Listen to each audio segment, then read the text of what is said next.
menginformasikan peserta yang kami undang itu sekitar total termasuk petinya kami batasi hanya 100 orang. Walaupun sampai tadi malam telepon berdering ingin mendaftar ya, tapi karena memang keterbatasan jumlah yang harus kami terima, sehingga kami sekali lagi minta maaf bagi teman-teman yang belum berkesempatan untuk bertemu pada hari ini. Peserta yang tercantum ini sangat menggembirakan.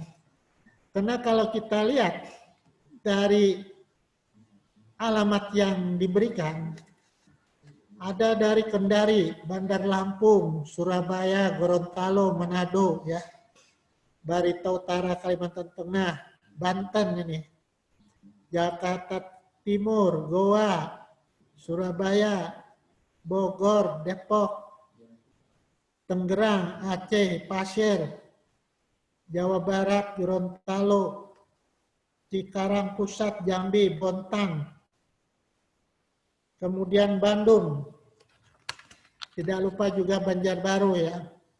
Nah, hal ini sangat menggembirakan. Kalau dari pekerjaannya, kami melihat ada yang memang swasta, ada dosen, ada konsultan, juga ada dinas lingkungan hidup yang terkait. Ya. Jadi mereka mewakili dinas-dinas lingkungan hidup yang terkait dan juga teman-teman dari KPA, Komisi Penilaian AMDAL, yang turut berpartisipasi pada pagi ini. Sehingga harapan kami mereka bisa turun rembuk untuk mencari kesepahaman untuk ke depan, sehingga di dalam merealisasikan peraturan nomor 26 tahun 2018 sudah ada kesepahaman bersama. Inilah harapan kami. Bapak-bapak dan ibu-ibu sekalian, yang juga sangat menggembirakan bahwa peserta ini juga ada dari mahasiswa, bahkan mahasiswa yang berada di Jakarta. Jadi, kesimpulannya bahwa walaupun 2 tahun berlalu peraturan ini, tetapi masih diperlukan untuk disosialisasikan.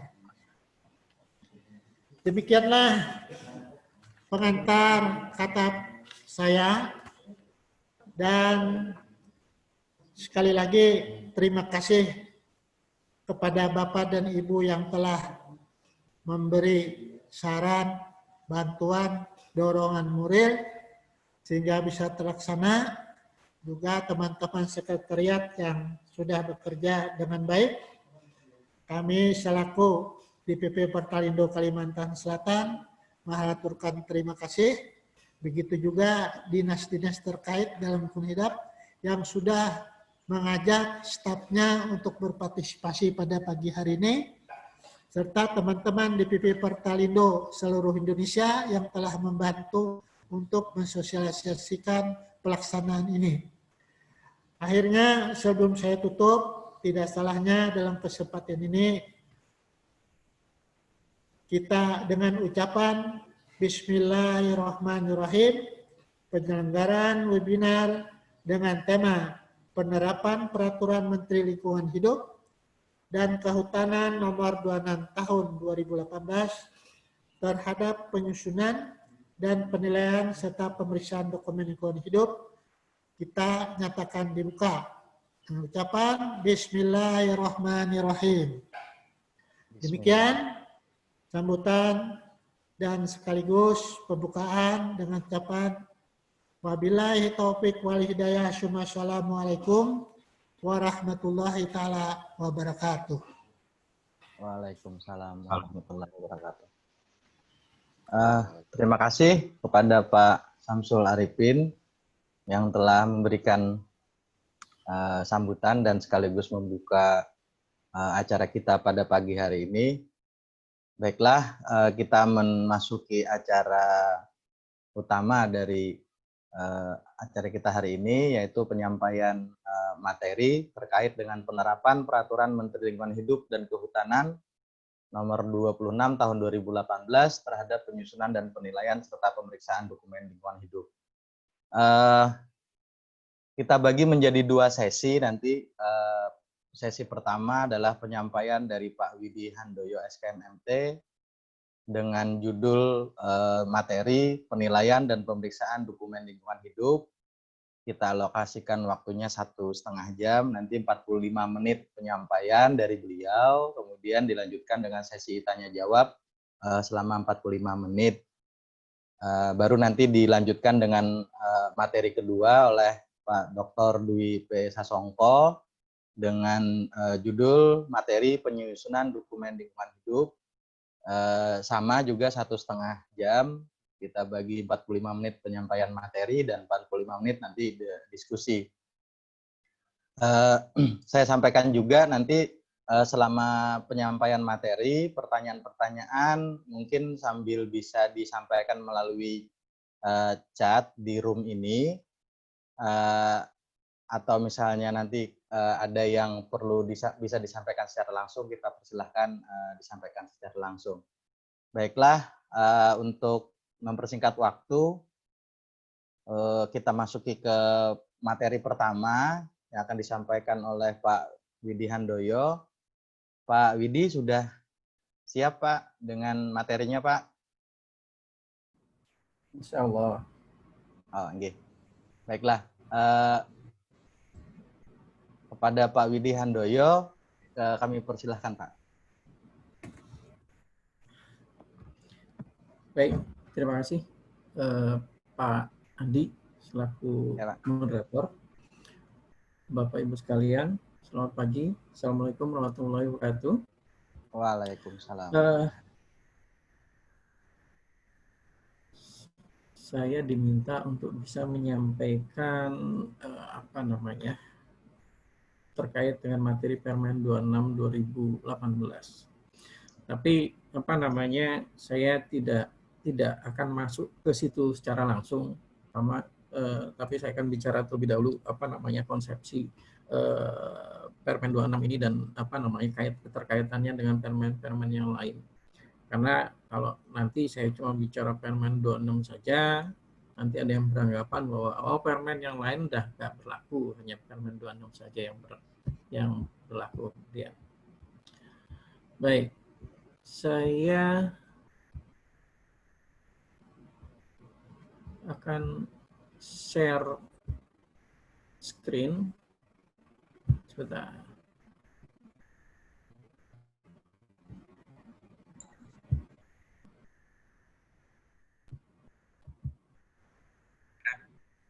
Perbaikan akreditasi institusi lembaga kita dari B. Sudah bisa tampil kah, Bapak Ibu sekalian? Saya cross check dulu. Belum, Pak. Belum Tampil? Belum, Pak. Ah, sudah. Saya sudah share. Oke, sudah, Pak. Sudah, Pak. Sudah ya? Oke, sudah, Pak.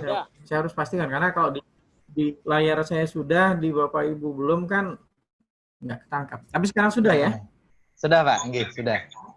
Sudah, Pak. Sudah. Baik. Kira-kira sangat luar biasa. Jadi Bang, ini kita sudah ada suara dari mana ya?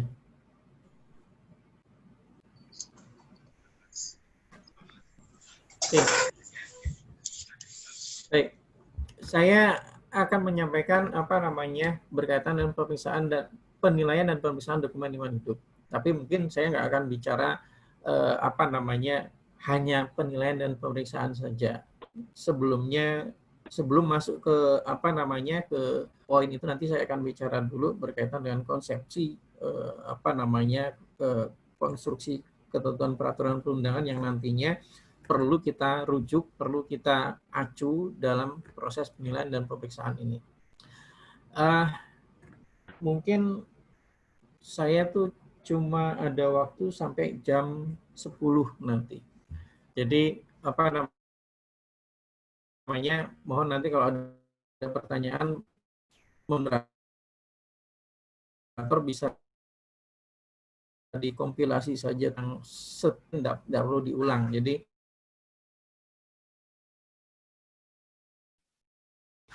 karena jam 10 SDM ada diklat di sana dan via web juga. Jadi saya ada waktu sampai jam 10 nih. Siapa?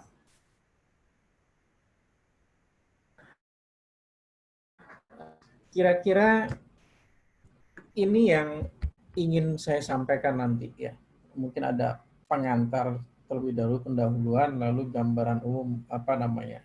Ini yang perlu saya dudukkan apa namanya terkait sistem diizinkan berdasarkan PP 27 2012 dan juga di tahun 2018 kan kita terbit PP 24 2018. Nanti konstruksinya seperti apa kita lihat nanti. Jadi nanti saya akan mencoba menyampaikan gimana sih sistem izin lingkungan di PP 27 2012 dan juga gimana di PP 24 2018. Lalu baru nanti masuk ke sebagaimana materi yang dimintakan tadi. Baik, mungkin sebelum masuk ke sana pendahuluannya gambarnya kira-kira seperti ini. Saya ingin memberikan gambaran kepada Bapak Ibu sekalian bahwa kalau kita bicara apa namanya AMDAL, kita bicara pengaturan atau peraturan perundangan yang berkaitan dengan AMDAL. Peraturan tersebut sudah beberapa kali dilakukan perubahan. Perubahan dilakukan di sini dalam konteks adalah dilakukan penyempurnaan supaya menjadi lebih baik. Jadi kalau kita bicara PP, peraturan pemerintah yang berkaitan dengan AMDAL, ya itu sudah terbit sebanyak di pertama kali tahun 86, 29 tahun 86. Lalu yang kedua tahun 93 dengan PP 5193. Yang ketiga tahun 99 dengan PP 27 tahun 99. Nah, yang berikutnya adalah sama nomornya, PP 27 tahun 2012. Dan yang paling terakhir, sebenarnya tidak khusus mengatur AMDAL di PP 24 2018 ini, tapi juga mengatur yang lain, tapi mau tidak mau implikasi dari terbitnya PP 24 ini berpengaruh juga terhadap NSPK proses AMDAL yang sudah diatur sebelumnya. Nah, nanti kita lihat apakah NSPK yang sudah existing sebelum ada sebelum ada PP 24 2018 ini kemudian menjadi tidak berlaku. Kita lihat nanti. Ya. Nah, terbitnya PP 24 2018 kami menerjemahkan ini sebagai revolusi perizinan. Ya. Kenapa kami katakan sebagai revolusi perizinan? Karena memang konsep dalam penerbitan perizinan yang diatur dalam PP 24 2018 itu berbeda dengan PPP atau pengaturan proses perizinan yang sudah diatur sebelumnya. Di mana kalau sebelumnya, sebelum terbitnya PP 24 2018 ini, yang namanya izin itu baru akan diterbitkan oleh penerbit izin, dalam hal ini pemerintah, apabila semua persyaratan dan ketentuan yang diperlukan untuk penerbitan izin itu bisa dipenuhi. Ya. Sementara dengan pengaturan PP 24 2018 ada dua tahapan di sana, di mana ada penerbitan izin komitmen dan kemudian setelah komitmennya dipenuhi diterbitkanlah izin definitif atau izin yang berlaku. Perbedaan sebenarnya adalah ini, sebelum terbitnya PP 24 2018, pengaturan proses perizinan itu kesannya menerjemahkan bahwa kok ketat sekali ya pengaturan untuk bisa dapat izin. Jadi persyaratan itu ketat di awal, tapi justru kemudian pada saat pelaksanaannya tidak seketat pada saat pengajuan penerbitan perizinan. Nah, konsep di PP 24 2018 ini atau ke depannya itu akan dirubah. ya kedepannya akan dirubah bahwa bagaimana caranya pengajuan perizinan itu dibuat atau dipermudah, sementara implementasi atau pengawasan terhadap pelaksanaan izin tersebut itulah yang kemudian harus dibuat lebih ketat. Itu konsep ke depannya. Nah, ini kira-kira gambaran apa namanya kalau kita bicara perkembangan peraturan perundangan khususnya yang berkaitan dengan AMDAL. Ya. Oke, saya lanjut terlebih dahulu. Nah ini ya. Tadi saya katakan bahwa dengan terbitnya PP 24 2018 tentang pelayanan perizinan berusaha terintegrasi secara elektronik, ini membuat kita semua harus berpikir menjadi dua konsep berpikir. Maksudnya bagaimana dua konsep berpikir? Gini, PP 24 2018 itu mengatur reformasi perizinan berusaha di 20 sektor perizinan. Ya, mulai dari ketenaga listrikan sampai terakhir ke di nomor 20 sektor ketenaga nukliran. Jadi PP 24 2018 hanya mengatur perizinan di sektor-sektor ini saja, 1 sampai dengan 20. Ternyata 1 sampai dengan 20 ini tidak tidak mengatur atau bukan merupakan keseluruhan proses perizinan yang ada di Republik ini. Ada perizinan sektor yang tidak masuk di PP 24. Contohnya apa? Ini. Perizinan di sektor pertahanan, di sektor teknologi satelit, di sektor pertambangan minerba, di sektor pertambangan migas, di sektor pengembangan panas bumi. Nah, ini adalah sektor-sektor kegiatan yang perizinannya belum masuk di sistem atau belum masuk dalam pengaturan PP 24 2018. Artinya bagaimana? Artinya untuk kegiatan-kegiatan yang di luar pengaturan pasal 85 PP 24 2018, maka proses perizinannya tidak dilakukan melalui mekanisme atau NSPK yang diatur dalam PP 24 2018 dan turunan permennya. Ya. Kalau kemudian tidak mengikuti PP 24 2018 dan NSPK turunannya, lalu proses perizinannya bagaimana? Ya proses perizinannya menggunakan NSPK existing. Ya, NSPK existing itu apa? NSPK atau mekanisme penerbitan perizinan sebelum terbitnya PP 24 2018. Nah, makanya kenapa kemudian semenjak terbitnya PP 24 2018 konsep berpikir atau konsep di kepala kita itu kita harus berpikir bahwa ada dua mekanisme perizinan, yaitu mekanisme perizinan yang melalui sistem OSS sesuai dengan PP 24 2018 dan mekanisme perizinan yang di luar sistem OSS. Ya, yang di luar itu mana? Yang tadi. Ya. Untuk yang ini, yang di luar sektor, di luar 20 sektor ini. Ya. Nah, jadi itu konsep awal yang harus Bapak Ibu pahami. Jadi tidak semua sistem perizinan atau proses perizinan diproses melalui OSS. Yang mengatakan itu bukan saya. Yang mengatakan itu adalah PP-nya. Yang mengatakan itu adalah peraturan perundang-undangannya. Ya. Pasal 85 PP 24 2018 ini mengatakan bahwa hanya 20 sektor ini saja yang proses perizinannya dilakukan sesuai dengan pengaturan PP 24 2018. PP 24 2018 itu apa sih? Simpelnya Bapak Ibu tahunya itu yang ngatur OSS. Kira-kira seperti itu. Ya. Nah, jadi konsepnya itu yang harus dipegang pertama kali, ya. Jadi yang mekanisme perizinan ada yang melalui sistem OSS dan ada yang di luar sistem OSS. Nah, berikutnya yang harus juga dipahami konsep mendasar juga bahwa untuk bisa memproses perizinan melalui sistem OSS, setiap orang yang mengajukan izin atau pelaku usaha yang mengajukan izin melalui sistem OSS, dia itu harus memiliki, kalau kita punya KTP, di KTP itu ada NIK, nomor induk kependudukan. Nomor induk kependudukan satu orang dengan orang lain tidak akan mungkin sama karena spesifik per satu orang. Nah, NIB itu kurang lebih adalah identitas pelaku usaha yang sama seperti KTP untuk identitas individu perorangan seperti yang kita miliki.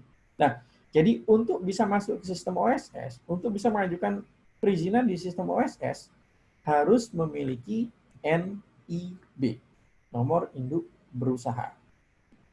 Ya, tidak punya NIB, tidak akan mungkin bisa masuk ke sistem OSS. Tidak akan mungkin bisa mengajukan izin melalui sistem OSS. Nah, sekarang kita lihat, yang namanya rencana usaha dan atau kegiatan itu tidak hanya dilakukan oleh pelaku usaha. Makanya di PP 27 2012 kita menyebutnya pemrakarsa. Pemrakarsa itu bisa pelaku usaha, bisa orang perorangan, bisa juga instansi pemerintah selaku pemrakarsa. Nah, kalau kita bicara NIB tadi, NIB itu hanya bisa dimiliki oleh orang yang akan melakukan usaha, ya, atau badan usaha yang melakukan usaha. Sementara kalau kita bicara pemerintah, apakah pemerintah melakukan usaha? Tidak. Pemerintah itu tidak melakukan usaha. Kalau pemerintah membangun jalan, jembatan, atau infrastruktur lainnya, itu bukan dalam rangka usaha, tapi dalam konteks memenuhi untuk memberikan pelayanan kepada kita semua. Dibangunkan jalan, dibangunkan jembatan, infrastruktur untuk mendukung kehidupan kita. Nah, pemerintah artinya tidak melakukan usaha. Nah, lalu apakah pemerintah melakukan kegiatan seperti itu? Tidak juga dipersyaratkan harus memenuhi ketentuan persyaratan lingkungan, seperti harus memiliki izin lingkungan, harus punya dokumen AMDAL. Apakah dikecualikan? Tidak. Ya, tetap harus memenuhi ketentuan itu. Makanya untuk kegiatan-kegiatan yang seperti itu, yang dilakukan oleh pemerintah, tetap harus memiliki dokumen lingkungan dan juga izin lingkungan. Tapi tidak akan mungkin kegiatan tersebut, pengajuan izin lingkungannya dilakukan melalui sistem OSS. Dia pasti dilakukan di luar sistem OSS. Jadi semua kegiatan yang pemrakarsanya pemerintah itu tidak akan mungkin dilakukan melalui sistem OSS. Kenapa? Karena pemerintah tidak akan mungkin punya yang namanya NIB. Nggak punya NIB, ya nggak akan mungkin bisa masuk ke sistem OSS. Konstruksinya kira-kira seperti itu. Ya, itu konsep yang harus difahami sebagai basicnya. Nah, lalu saya ingin bicara nih, ya. Nah, tadi saya katakan bahwa kalau kita bicara izin lingkungan, ada dua sistem, di mana ada sistem pengajuan yang diproses melalui sistem OSS dan ada yang di luar OSS. Ya. Nah, rujukan ketentuan peraturan undangan yang digunakan juga berbeda. Kalau kita bicara untuk yang masuk sistem OSS, maka kita menggunakannya adalah NSPK atau PP 24 2018 dan PP 27 2012 juga digunakan di sini, dan turunannya adalah NSPK Permen LHK 26 tahun 2018. Ini rujukan yang digunakan. Kalau kita bicara AMDAL atau bicara dokumen lingkungan dan izin lingkungan yang masuk sistem OS, kita bicaranya NSPK dengan Permen 26. Sementara kalau kita bicara AMDAL atau bicara dokumen lingkungan dan izin lingkungan yang tidak melalui sistem OSS prosesnya, maka jangan kita gunakan NSPK Permen 26 2018. Tapi gunakan NSPK yang existing, yang sudah ada. Apa itu yang sudah ada? Ada Permen 16 2012 tentang sistematika penyusunan dokumen. Ada Permen 17 2012 tentang pelibatan masyarakat. Ada Permen 8 2013 tentang pengaturan kewenangan juga ada di sana. Nah, yang kemudian pada saat itu belum ada dan baru diterbitkan tahun 2018 adalah Permen LH nomor 23 tahun 2018. Terkait apa? Terkait perubahan izin lingkungan. Ya. Nah, jadi permen-permen inilah yang digunakan sebagai rujukan untuk kegiatan-kegiatan yang prosesnya tidak melalui sistem OSS. Nah, saya garis bawahi yang Permen 23 2018. Ini adalah permen yang mengatur berkaitan dengan perubahan izin lingkungan. Nah, kalau untuk kegiatan-kegiatan yang prosesnya melalui sistem OSS, semua permen-permen ini, mulai Permen 16, Permen 17, Permen 8, Permen 23, substansi muatannya, itu sudah dimasukkan, dibungkus dalam satu permen, yaitu Permen 26 2018. Ya. Jadi kalau kita bicara perubahan izin lingkungan untuk kegiatan yang masuk OSS, jangan pakai Permen 23, tapi pakai Permen 26. Ya. Jadi intinya, begitu pas kegiatan yang masuk sistem OSS, gunakanlah satu permen ini, Permen 26. Nah, kalau ada kegiatan yang tidak masuk sistem OSS, jangan pakai rujukan Permen 26, tapi permen yang existing, permen yang lain yang sudah ada. Nah, ini yang tadi saya katakan, saya perlu mendudukkan posisi ini dulu agar Bapak Ibu paham konsepnya. Jadi jangan pernah nanti Bapak Ibu misalnya apakah selaku penyusun, apakah selaku penilai dokumen di Komisi Penilai AMDAL menilai dokumen yang kebetulan dokumen itu prosesnya adalah diproses melalui OSS. Berarti kan rujukan yang digunakan adalah Permen 26 2018. Tapi kemudian Bapak Ibu melakukan treatment atau penilaian dengan menggunakan NSPK, bukan Permen 26, tapi NSPK yang ini. NSPK yang digunakan untuk kegiatan yang di luar sistem OSS. Ya akhirnya jadi jadi tidak nyambung. Di satu sisi Komisi Penilai AMDAL merasa kami punya kewenangan, kami punya otoritas untuk melakukan penilaian, untuk melakukan review. Nah, di sisi lain, katakanlah misalnya pemeriksa atau penyusunnya menggunakan Permen LHK 26. Kenapa? Karena sesuai dengan norma yang mengatur kegiatan itu masuk OSS. Kami jadi jadi tidak pas gitu. Nah, konsep ini yang harus dipahami. Contohnya yang membedakan apa sih? Kalau kita bicara Permen 26, kita bicara kerangka acuan saja. Kerangka acuan itu kalau di Permen 26 2018, kita bicaranya adalah formulir kerangka acuan, bukan dokumen kerangka acuan. Ya.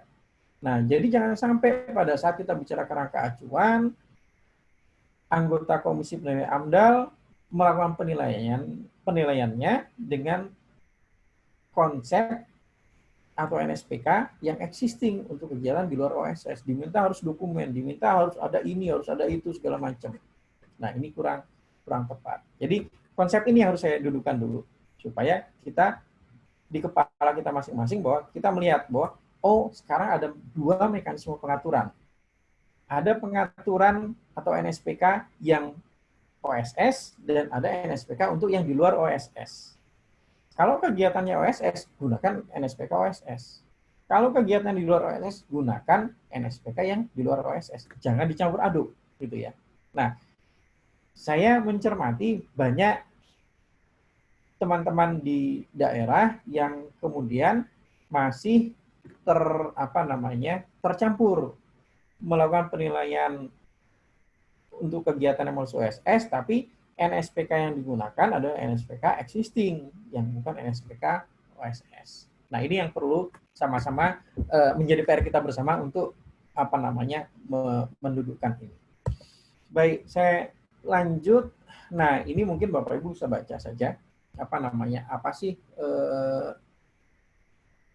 perbedaan kalau kita bicara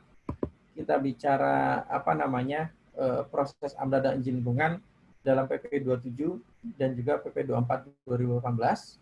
Nah, dari konteks penerbitan izin lingkungannya, ya. Kalau PP 27 2012, penerbitan izin lingkungannya adalah bersamaan dengan penerbitan SKKL. Sementara kalau kita merujuk pada PP 24 2018, izin lingkungan diterbitkan terlebih dahulu sebelum SKKL terbit. Tapi konteksnya izin lingkungan diterbitkan adalah izin lingkungan yang berdasarkan komitmen. Ya. Nah, nanti bisa dibaca selanjutnya ya.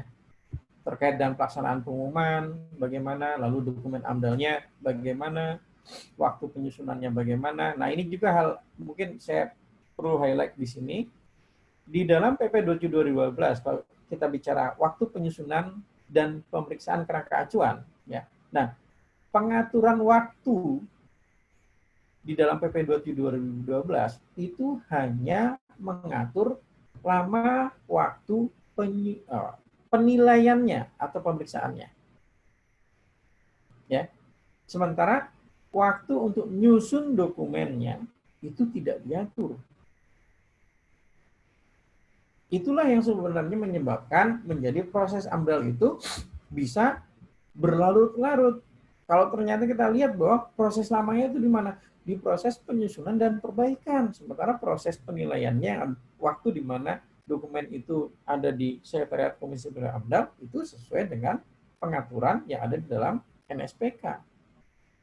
Tapi kan kemudian pemrakarsa atau pelaku usaha nggak mau melihat itu, mengklaimnya bahwa saya itu memproses dokumen AMDAL, mengajukan dokumen AMDAL dari 1 Januari tahun 2017 sampai dengan sekarang, misalnya sampai dengan Desember 2018, kok belum selesai ya? Padahal yang lama itu misalnya waktu nyusunnya, waktu perbaikannya, itu yang berlarut-larut. Itu nggak dilihat kan? Nah, itu banyak kejadian.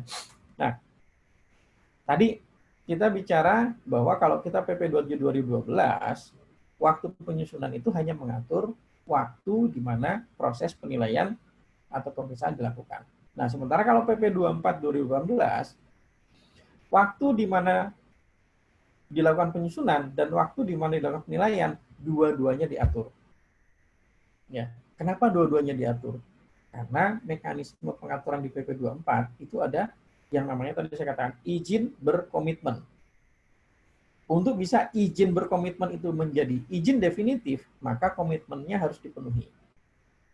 Proses pemenuhan komitmen diatur waktunya.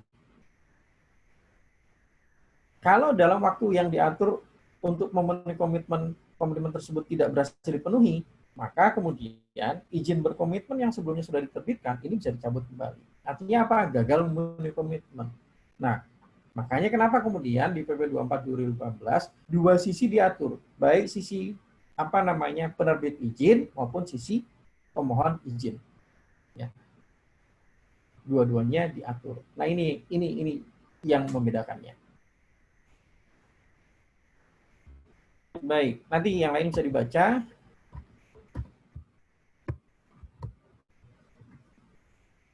Ini juga silakan dibaca saja.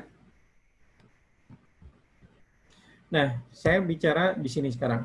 Nah, mungkin kalau bicara proses penilaian AMDAL seperti tampilan di layar ini adalah mekanisme proses penilaian dan penerbitan izin lingkungan untuk kondisi existing. Kondisi existing itu dalam arti dulu sebelum terbitnya PP 24 2018 hanya mekanisme ini saja yang digunakan untuk proses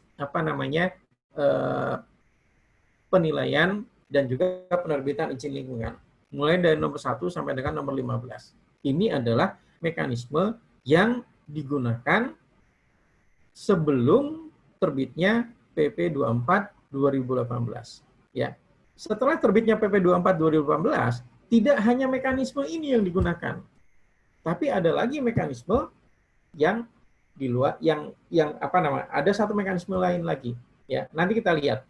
Nah, sekarang saya ingin memberikan gambaran, saya yakin Bapak Ibu yang berkecimpung di bidang AMDAL, baik itu penyusun ataupun anggota komisi penilaian AMDAL, Dinas Lingkungan Hidup di daerah, pasti sudah tahulah proses seperti ini, ya. Jadi saya tidak perlu menjelaskan secara detail. Intinya yang namanya proses penilaian AMDAL dan penerbitan izin lingkungan itu ada 3 apa ya, 3 klaster yang apa namanya yang berperan di sini. Yang pertama pemprakarsa atau penyusun, yang terdiri juga di sana penyusun AMDAL. Lalu yang kedua adalah sekretariat komisi pemilihan AMDAL, tim teknis dan komisi. Lalu yang berikutnya adalah menteri, gubernur, bupati, wali kota selaku apa namanya penerbit izin di sini. Nah, masing-masingnya punya peranan. Ya. Pemprakarsa atau penyusun punya peranan di nomor 1, 2, 3, 7, 8. Ya.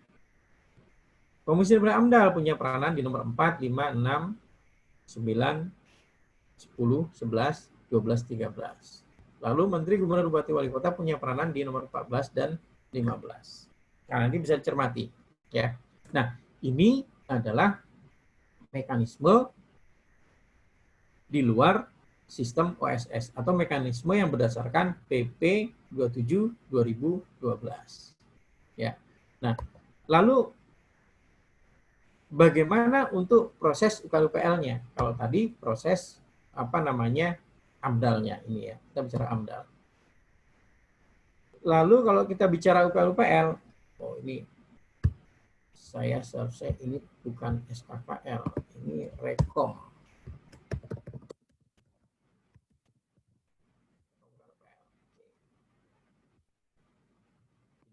Ada apa namanya, ada supaya nggak salah paham lagi.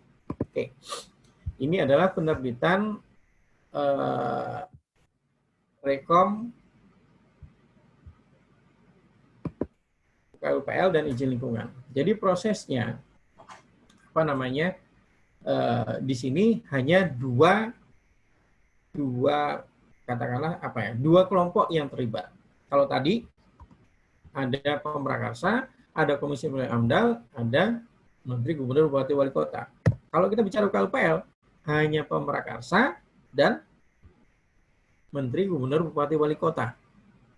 Ya, jadi ingat, yang ada keterlibatan komisi pemilihan AMDAL itu hanya untuk dokumen AMDAL. Sementara kalau kita bicara UKLUPL, nggak ada itu keterlibatan komisi penilai AMDAL. Kenapa? Karena UKLUPL tidak diperiksa oleh komisi penilai AMDAL. UKLUPL itu diperiksa oleh siapa? Diperiksa oleh instansi lingkungan hidup dan instansi atau dinas teknis yang membidangi kegiatan yang dilakukan, rencana kegiatan yang akan dilakukan.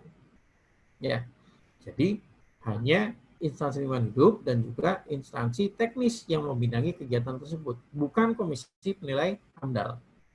Ya, mohon itu bisa digarisbawahi. Nah, ini adalah proses di mana UKLUPL itu diatur mulai dari yang menyusun pemprakarsa, lalu diajukan kepada menteri, gubernur, atau bupati, wali kota sesuai dengan kewenangannya. Tapi konteksnya bukan menteri, gubernur, bupati, wali kota yang nanti akan memproses, pasti instansi lingkungan hidup yang nanti akan memproses. Nah, prosesnya seperti terlihat di sini sampai dengan akhirnya nanti diterbitkannya apa namanya rekomendasi UKLUPL dan juga izin lingkungan. Ingat bahwa ini dan ini adalah merujuk pada PP 27 tahun 2012. Baik, saya lanjut. Nah, sekarang kita bicara yang PP 24 2018. Nah, PP 24 2018 seperti saya sampaikan tadi bahwa perizinan yang diatur, penerbitan perizinan yang diatur dengan mekanisme PP 24 2018 bahwa pelaku usaha itu bisa mendapatkan izin lingkungan melalui lembaga OSS dengan dia membuat pernyataan komitmen. Ya. Jadi tadi saya sampaikan, kalau dulu sebelum terbit PP 24 2018 semua persyaratan dan ketentuan yang harus dipenuhi dulu baru terbit izin. Di sini pelaku usaha nggak memenuhi persyaratan dan ketentuannya dulu. Dia cuma bikin pernyataan komitmen. di mana pernyataan komitmen itu dibuat di sistem OSS, lalu dengan berdasarkan pernyataan komitmen tersebut, sistem OSS atau lembaga OSS ini akan menerbitkan yang namanya izin berkomitmen, baik itu izin lingkungan ataupun izin usaha. Semuanya didasarkan oleh komitmen. Kalau komitmen untuk izin lingkungan adalah bahwa pelaku usaha nantinya akan melengkapi dengan dokumen lingkungan, bisa AMDAL atau KLPL. Sementara kalau pernyataan komitmen untuk izin usaha, pelaku usaha nanti akan melakukan pemenuhan izin lokasi, izin lingkungan, dan IMB. Dengan membuat pernyataan itu, maka keluarlah yang namanya izin usaha berkomitmen, izin lingkungan berkomitmen. Tapi ingat bahwa izin lingkungan dan izin usaha ini belum bisa dilakukan untuk melakukan kegiatan. Kenapa? Karena masih berkomitmen. Untuk kemudian bisa dilakukan kegiatan atau digunakan, maka penuhi komitmennya. Ya, penuhi komitmennya. Nah, kalau kita lihat di dalam skema ini, kalau kita lihat dalam skema ini, yang namanya izin usaha dan izin lingkungan itu dalam posisi bisa diterbitkan berbarengan. Nah, proses pemenuhan komitmennya juga dilakukan secara berbarengan atau paralel. Ya, jadi pemrakarsa melakukan pemenuhan komitmen untuk izin lingkungan dan juga pemrakarsa secara bersamaan melakukan pemenuhan komitmen untuk izin usahanya. Nah, ini sebenarnya yang kemudian menjadi beban bagi pelaku usaha saat ini. Kalau dulu pelaku usaha dalam memproses perizinan, dia fokus memproses satu izin dulu, baru kemudian izin yang sudah terbit ini bisa menjadi dasar atau persyaratan mengajukan perizinan berikutnya. Nah, kalau dengan mekanisme yang diatur di PP 24 2018 ini, semua proses perizinan itu bisa dilakukan secara paralel proses pemenuhan perizinannya. Namun nanti terbitnya logikanya pasti sekuen dalam arti bahwa untuk bisa terbit izin usaha definitif, maka izin lingkungan definitifnya harus terbit dulu, baru kemudian izin usaha definitifnya juga bisa terbit. Nah, tapi prosesnya bisa berjalan secara paralel atau berbarengan. Nah, inilah yang kemudian menjadi beban tadi saya katakan. Beban bagaimana? Kalau sebelumnya personil yang dimiliki oleh pelaku usaha, misalnya katakanlah personil yang mengurusi perizinan, timnya itu ada 5 orang. Dia fokus, satu izin dulu dia proses, baru masuk izin berikutnya. Nah sekarang tim yang 5 orang itu harus ngatur, harus memenuhi izin ini, izin A, izin B, izin C, dan seterusnya secara berbarengan. Nah, bebannya menjadi menjadi bertambah di situ. Sementara di sisi lain ada pengaturan waktu yang tidak boleh diabaikan. Kalau tidak memenuhi ketentuan waktu, maka izin yang sudah diterbitkan, izin berkomitmennya itu dicabut kembali. Nah, ini jadi beban. Makanya sebenarnya dengan mekanisme yang diatur di PP 24 ini secara tidak langsung menjadi seleksi alam. Seleksi alam dalam hal ini seperti ini maksudnya.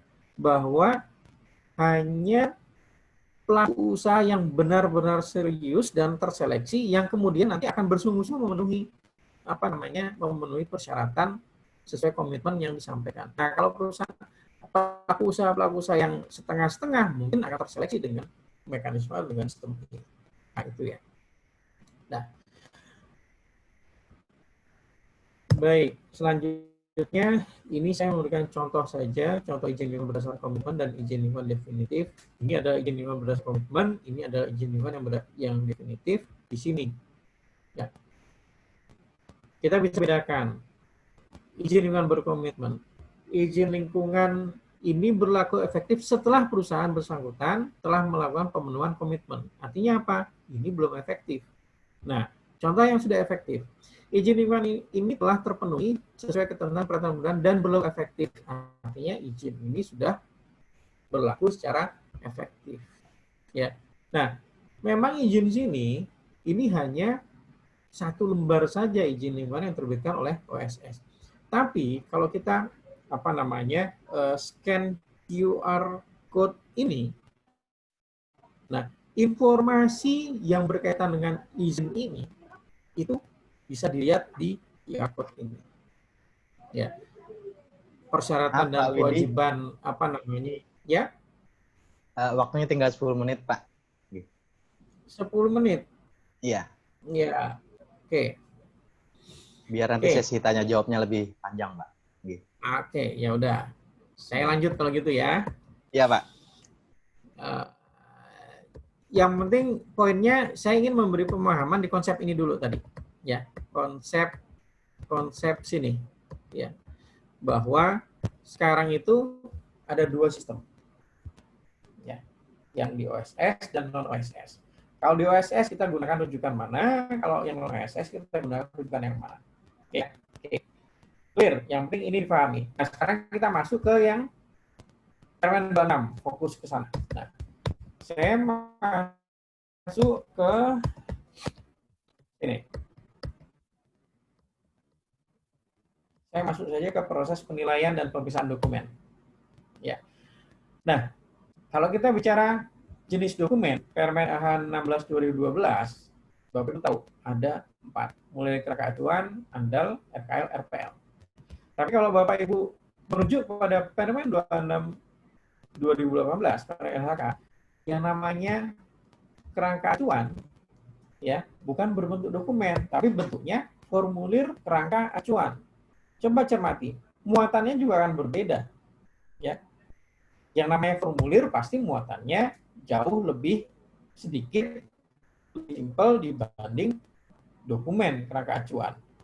Makanya kemudian kalau kita bicara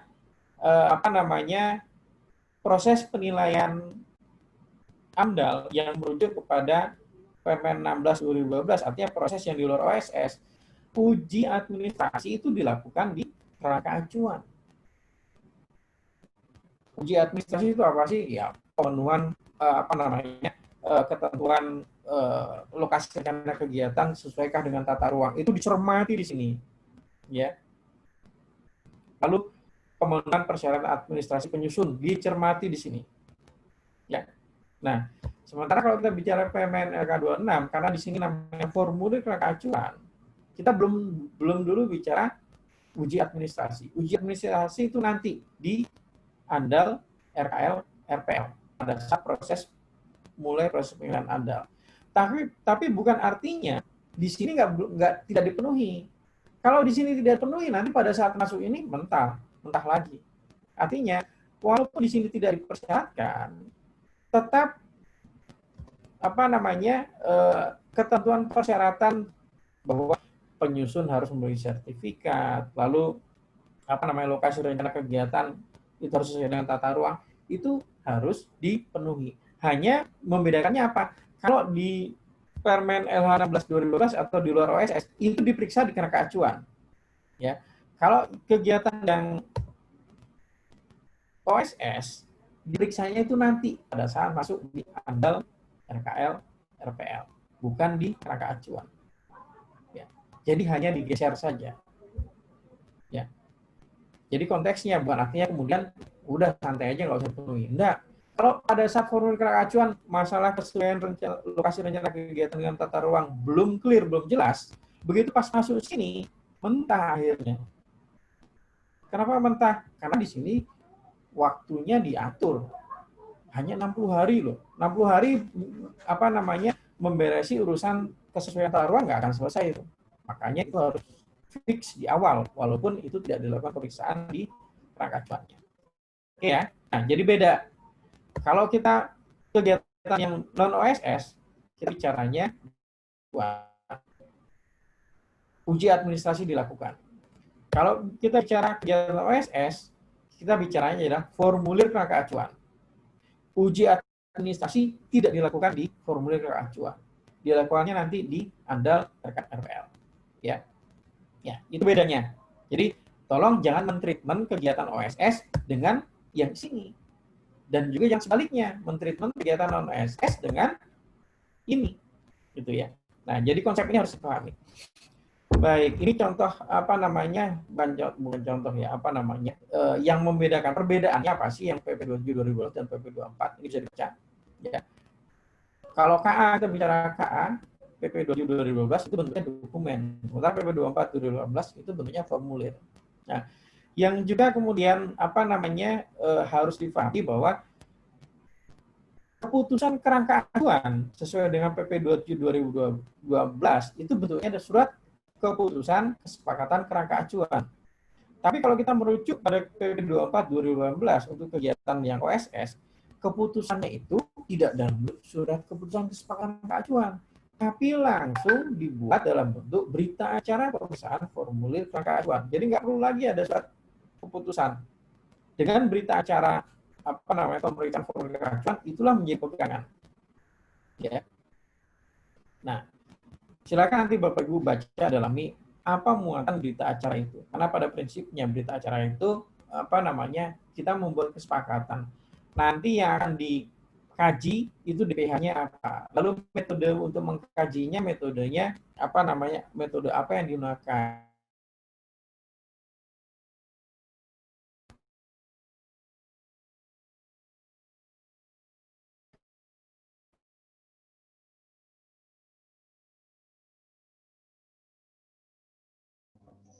Pak Widi, halo?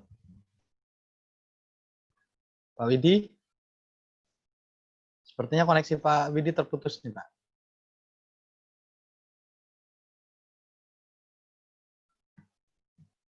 Halo, Pak?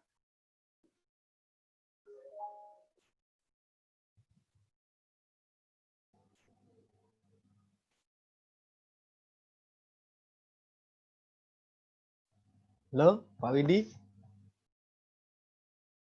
Iya, putus kayak gini sih.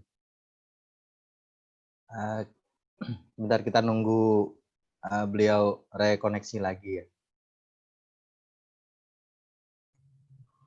Atau Pak Arif bisa konfirmasi ke Pak Widi, Pak Arif?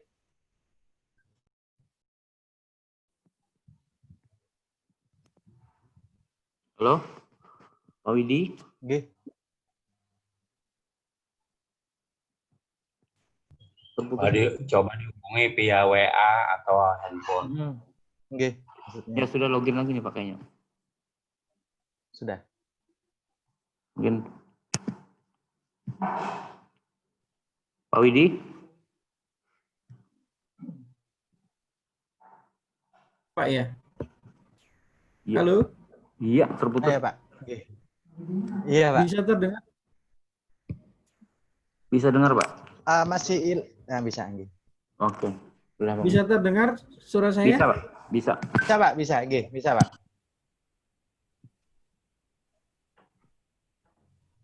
Materinya di-share. Halo Bapak, terdengar suara saya? Terdengar, Pak. Bisa, Pak, bisa, Pak. Saya bicara ternyata, putus ini, Pak. Iya. Sorry. Ya, saya share lagi. Oke.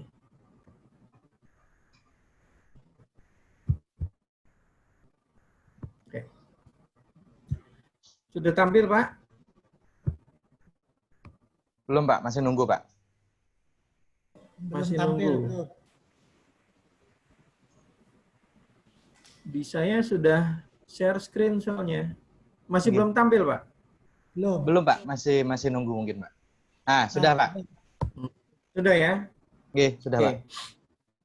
Baik, saya lanjutkan. Saya nggak tahu ini yang nggak stabil ini di mana ini jaringan internetnya. Di kantor saya mungkin ya. Baik, saya lanjut saja, itu Bapak Ibu bisa baca. Nah, saya ingin sampaikan di sini. Ini. Jadi yang tadi saya sampaikan. Nah,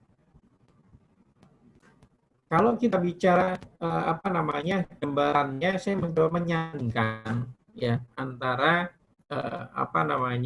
kegiatan yang OSS dan non OSS. Ya. Kalau kita bicara yang atas ini adalah yang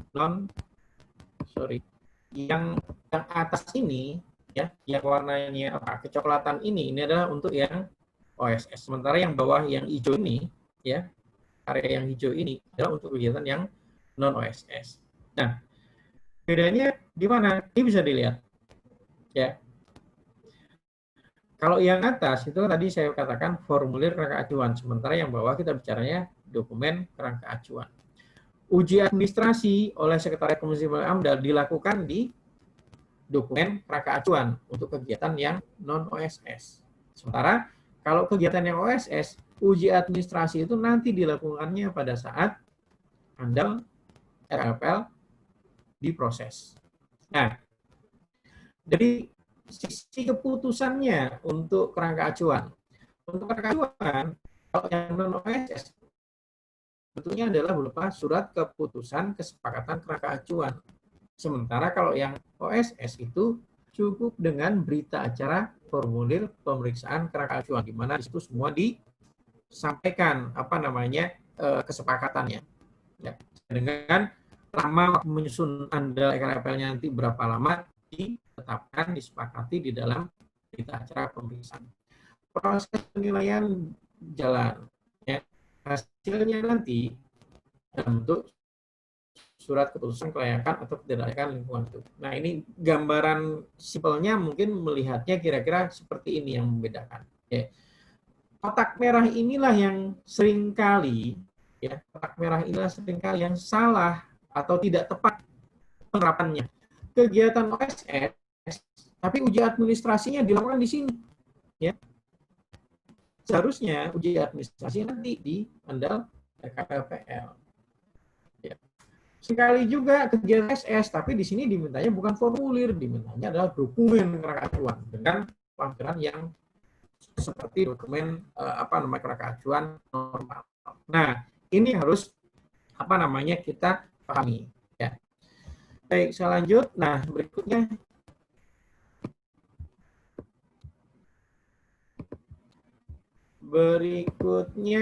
nah, kalau kita bicara teknik penilaian dokumen AMDAL, sebenarnya sini aja kita bicara. Kita bicara cuma di sini.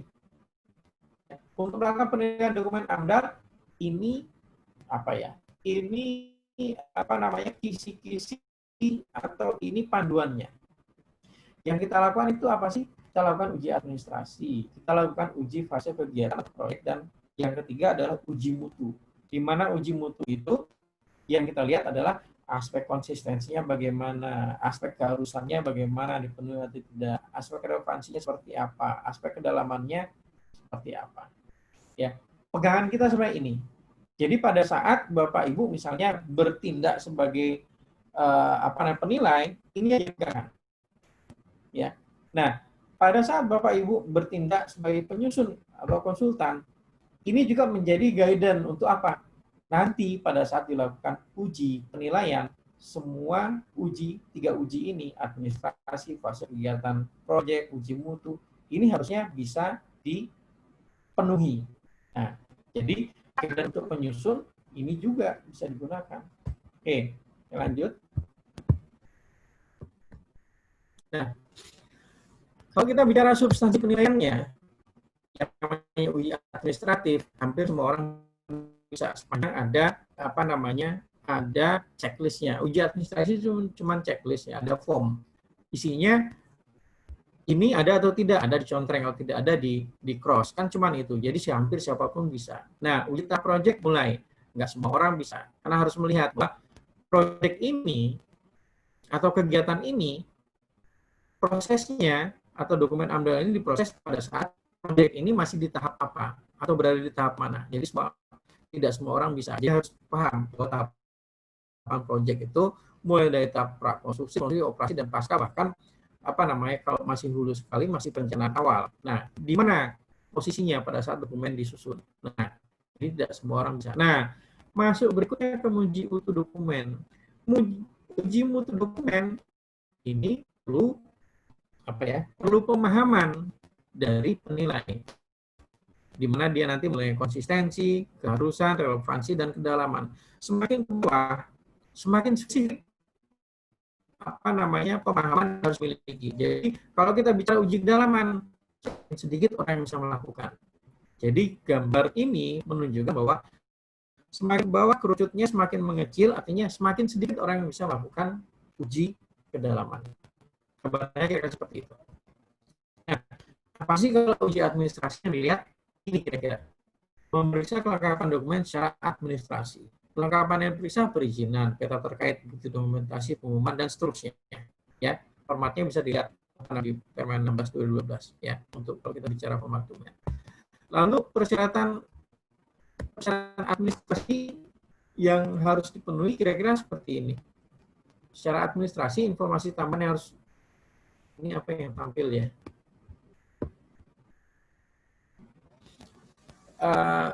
Yang harus dipenuhi atau kita harus melihat penjelasan rinci proses pelingkupannya seperti apa. Lalu pengumuman studi AMDAL itu ada atau tidak. Itu persyaratan administrasi. Ya. Nah, bisa dibaca lah seterusnya. Ya.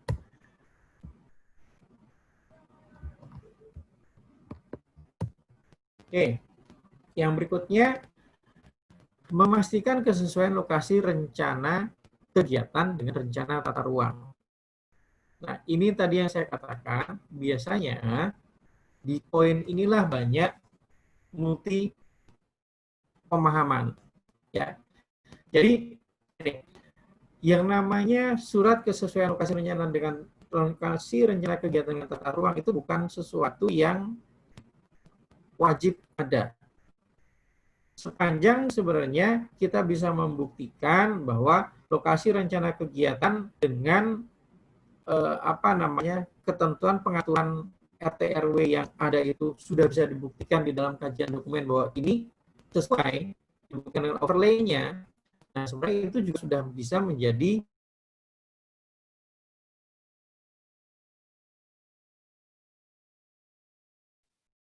Terputus lagi Pak Widi.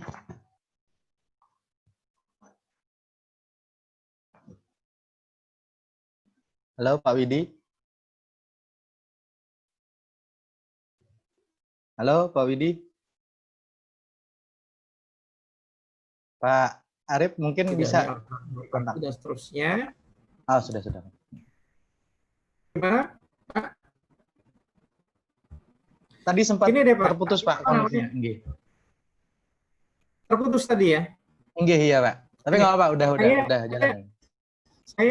Saya kemarin kan juga sudah sampaikan materi ini. Jadi sebenarnya memang kalau bicaranya jadi panjang gitu ya.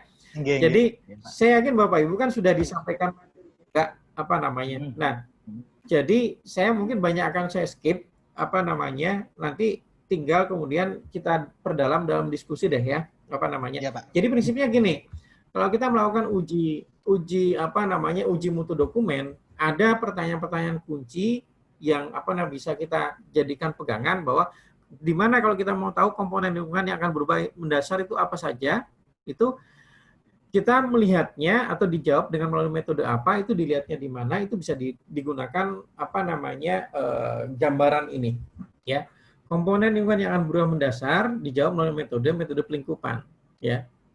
Nah, hasilnya di mana? Hasilnya dimuat atau ada di dalam dokumen keacuan dan juga ada di dalam dokumen AMDAL di subbab ruang lingkup ya.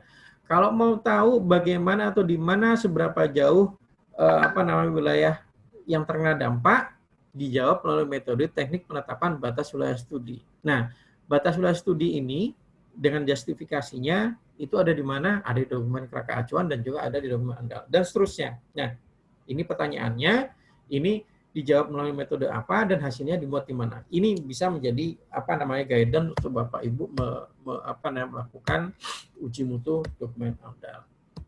Ini kalau mau mengetahui evaluasi sifat penting dampaknya, ini kalau mau melihat kelayakan lingkungan proyeknya, lalu ini kalau mau mengetahui bagaimana mengelola dan memantau dampaknya. Ya, bisa dibaca. Oke. Ini hanya gambaran keterkaitan kalau kita bicara dampak penting hipotetis, misalnya dampak penting hipotetik itu ada di mana? Bisa dilihat, bisa tercantum di kerangka acuan, di AMDAL dan di KRPL. Lalu kalau kita ingin tahu seberapa besar dampak, metodenya ada di kerangka acuan, lalu besarannya ada di AMDAL.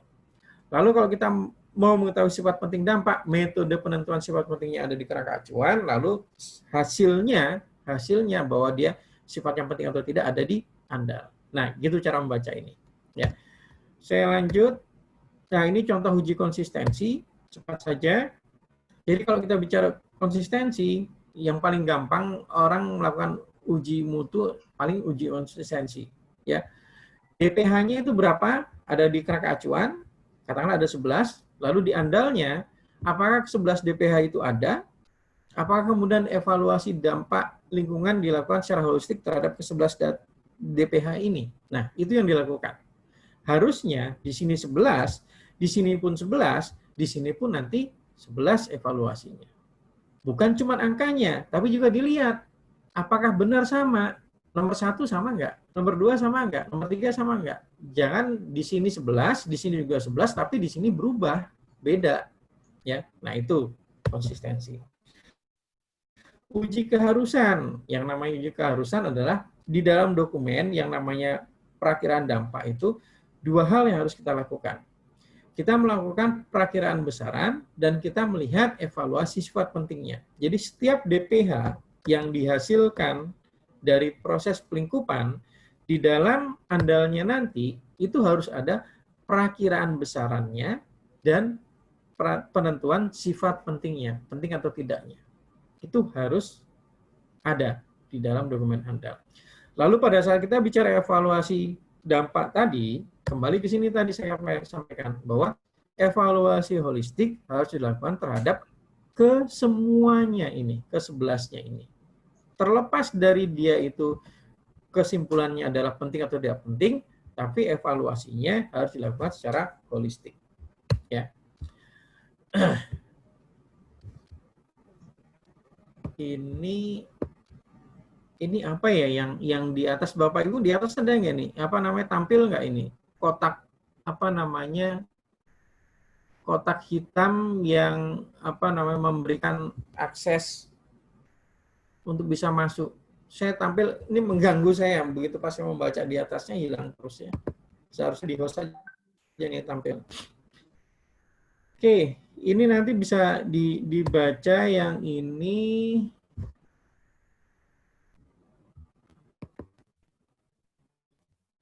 Berikutnya, nah ini yang saya katakan bahwa kalau kita bicara uji kedalaman, tidak semua orang bisa melakukan penilaian terhadap uji dalaman. Kenapa? Karena butuh keahlian, butuh pemahaman untuk bisa sampai di uji kedalaman. Jadi hanya orang-orang yang punya background pemahaman teknis yang bisa melihat bahwa benar nggak nih alat yang digunakan sesuai untuk mengumpulkan data itu, atau benar nggak nih metode yang digunakan apa namanya untuk perakiraan sesuai dengan apa namanya peruntukannya. Simpelnya contohnya gini, kita bicara untuk penurunan kualitas udara banyak bilang gunakan metode Gaussian ya. Padahal metode Gaussian itu bisa diterapkan kalau memenuhi kriteria ada parameter A, B, C sesuai dengan metode tersebut. Nah, ternyata data itu nggak ada. Gimana bisa menggunakan metode tersebut? Nah, itu contohnya. Artinya metode itu nggak applicable. Kenapa? Karena datanya nggak ada. Nah, hal seperti itu kan nggak semua orang bisa melihat, mengkaitkan. Biasanya di dalam dokumen itu, data itu template lah, sama. Pakemnya sama, data yang tampilkan ini. Gitu. Tapi begitu metode bisa beda-beda. Nah, kalau metode Gaussian, sementara data yang diperlukan adalah ABC, sementara data yang tersedia dalam dokumen cuma AB, sehingga nggak ada, maka metode itu nggak bisa digunakan. Nah, itu contohnya kalau kita bicara kedalaman. Lalu kesahihan metode evaluasi yang digunakan seperti apa? Nah, artinya apa? Dia hanya bisa dinilai oleh pakar yang berpengalaman di bidang tertentu. Ya. Nah, kira-kira gambarannya seperti ini. Apa namanya? Mungkin saya terlampau banyak waktu untuk saya paparan. Saya pikir lebih baik kita diskusi selanjutnya. Oke, saya kembalikan ke Pak Andi untuk kemudian bisa berdiskusi. Jadi mungkin selama saya paparkan ini sudah banyak pertanyaan-pertanyaan yang disampaikan oleh peserta. Mungkin Pak Andi bisa bisa mengelompokkan, mengclustering mana pertanyaan-pertanyaan yang sejenis, jadi supaya tidak berulang. Mungkin seperti itu, Pak. Silakan saya kembalikan. Iya, terima kasih Pak. Jadi sambil mendengarkan paparan Pak Widi tadi saya juga meresum beberapa pertanyaan.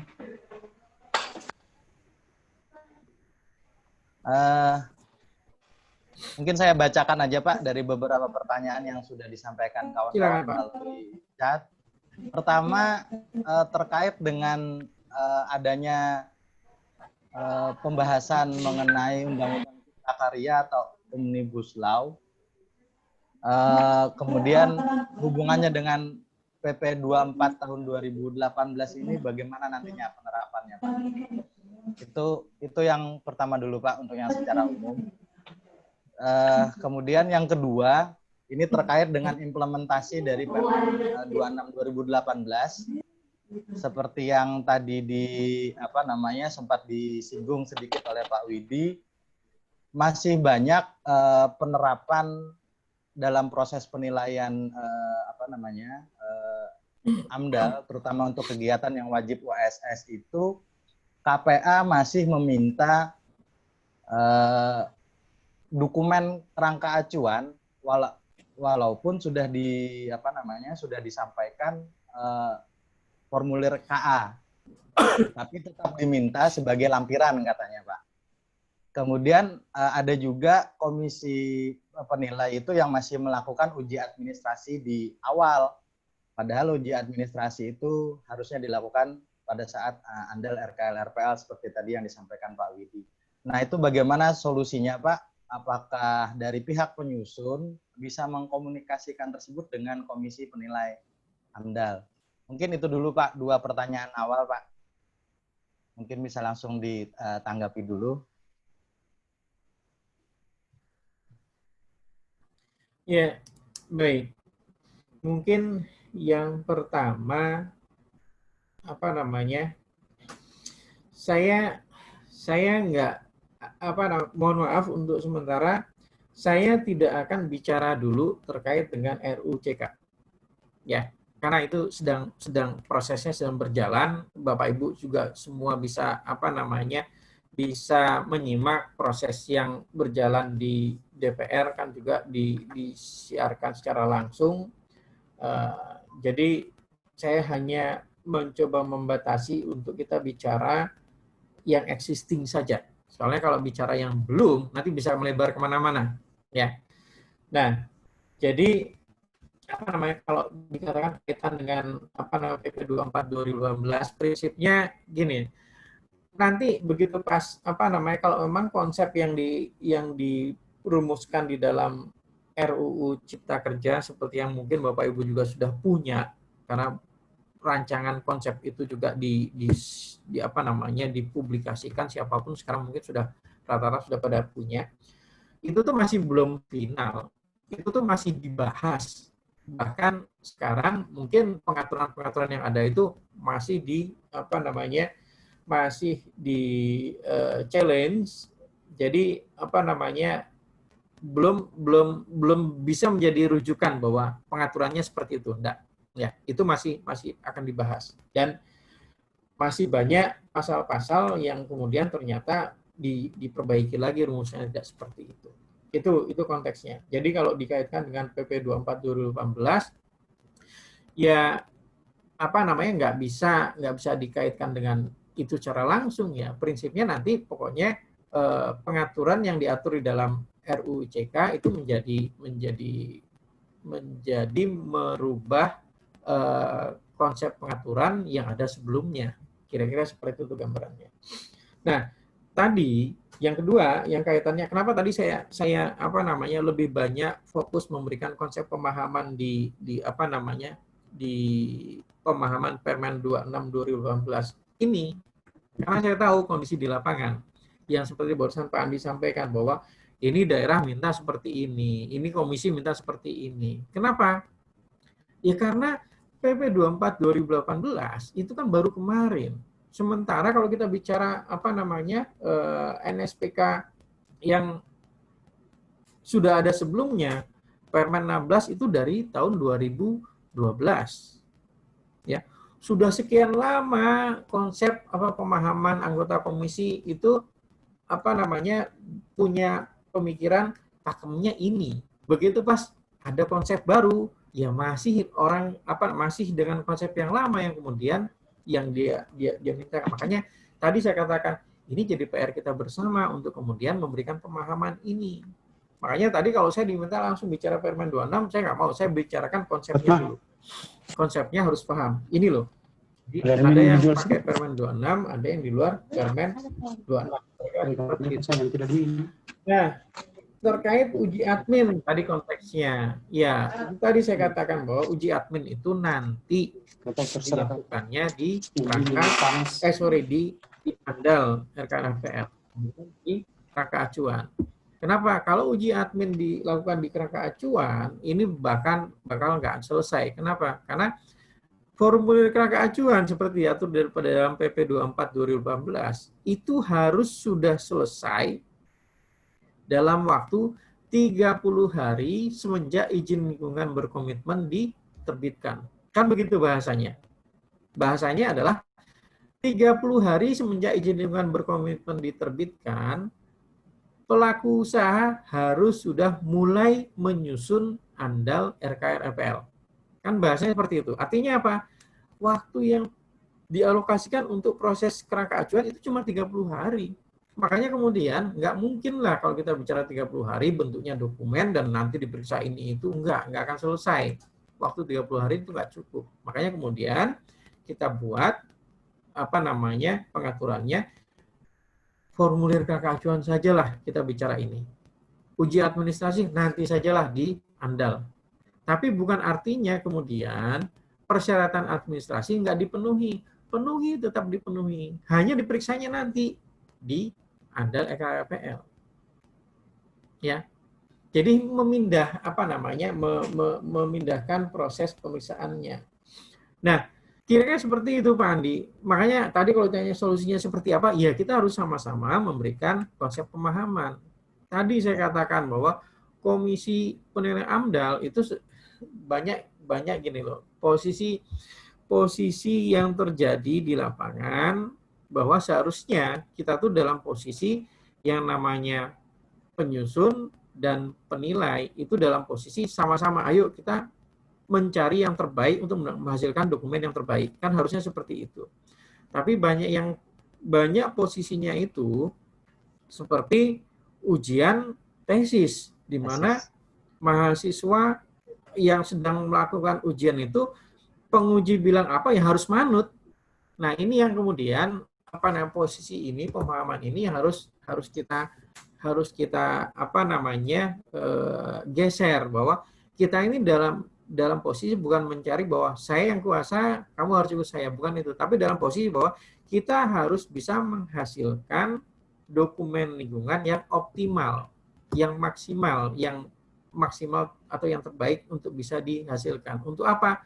Ujung-ujungnya adalah menghasilkan rencana mitigasi yang akan dipersiapkan. Kan ujungnya ke sana sebenarnya. Kira-kira seperti itu Pak Andi. Oke Pak, terima kasih. Melanjutkan tadi berkaitan tadi dengan pertanyaan kedua terkait mengenai waktu dan uji administrasi Pak. Jadi ada beberapa pertanyaan. Apakah waktu 30 hari dalam penyusunan dan penilaian kerangka acuan itu masing-masing 30 hari untuk penyusunan dan 30 hari untuk penilaian atau keduanya 30 hari? Itu yang pertama Pak, mengenai waktu. Kemudian yang kedua, dalam proses penyusunan dokumen andal RKL-RPL dibatasi waktu 180 hari. Apabila melebihi 180 hari itu, apakah proses penilaian dokumen andal RKL-RPL-nya diulang lagi dari awal atau melanjutkan yang sudah dilaksanakan? Pertanyaan terkait waktu lagi yang ketiga, pada P38 Pak Andi, suaranya terputus Pak. Oh oke, maaf Pak. Suaranya terputus Pak. Yang kedua mohon diulang Pak. Oke, yang kedua, untuk penyusunan dokumen andal RKL-RPL dibatasi waktu 180 hari. Nah, apabila dalam proses perbaikannya melebihi dari 180 hari tersebut, apakah proses pemeriksaan dan penilaian dokumen AMDAL RKL-RPL itu dilakukan sidang ulang? Halo? Masih terputus, Pak? Ya, enggak, saya dengar ini. Oke, nggih. Apakah harus dilakukan sidang ulang atau melanjutkan dari yang sudah dilaksanakan sebelumnya? Yang ketiga, mengenai waktu juga, di dalam P38 ada 3 kategori A, B, C yang masing-masing punya ketentuan lama penyusunan dokumennya. Jadi mungkin ini berkaitan dengan yang pertanyaan sebelumnya juga, Pak, yang 180 hari. Kemudian yang terkait dengan waktu juga dan penerapan OSS ini, apabila sebelum diberlakukannya PP 24 2018 terjadi post major atau bencana sehingga tidak bisa dilaksanakan, tapi berdasarkan kajian ulang lokasi aman dan bisa dilanjutkan proses AMDAL-nya, apakah proses AMDAL lanjutan tersebut harus mengikuti aturan terbaru atau bisa melanjutkan dengan aturan yang sebelumnya? Mungkin tiga pertanyaan dulu, Pak, yang berkaitan dengan konteks waktu dan implementasi dari PP 24 dan P26 ini, Pak. Oke, baik. Yang pertama, ya, terkait dengan 30 hari untuk formulir kakak acuan. Jadi 30 hari itu semua Pak masuk di situ. Mulai dari konsultasi publik, mulai dari penyusunannya, mulai dari pemeriksaannya. Pokoknya 30 hari itu harus sudah selesai atau harus sudah dihasilkan yang namanya berita acara pemeriksaan formulir kerangka acuan, di mana nanti isinya kesepakatannya apa ya. Jadi 30 hari itu.